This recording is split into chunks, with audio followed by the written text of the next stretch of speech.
bouleversante, l'interview vérité donnée par le prince Harry et Meghan Markle le 7 mars dernier a réveillé le douloureux souvenir de Lady Diana, princesse de Galles décédée en 1997 des suites d'un accident de voiture sous le pont de l'Alma, à Paris.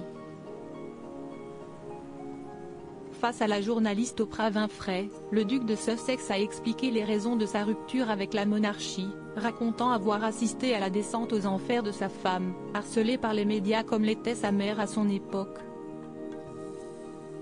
« Je ne veux pas que l'histoire se répète », a confié le prince avec émotion, assurant qu'il préférait partir plutôt que de laisser son épouse se faire réduire au silence par les conseillers royaux.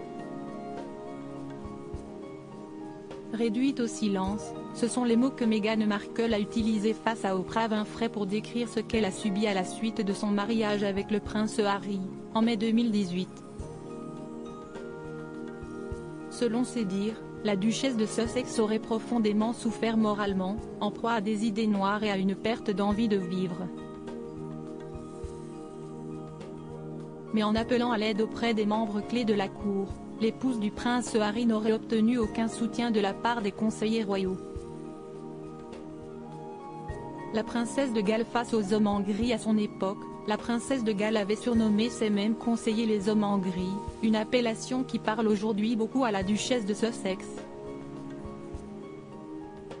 Après son mariage avec le prince Charles, en 1981, Lady Diana a elle aussi dû faire face à la pression médiatique et à la surveillance constante des conseillers de la reine, qui contrôlaient ses moindres faits et gestes.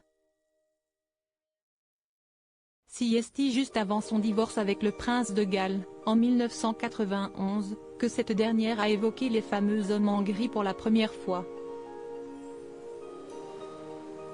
Des ombres, des forces ténébreuses souvent considérées comme l'équivalent britannique de la CIA, qui rappelaient à Diana en permanence qu'elle était surveillée.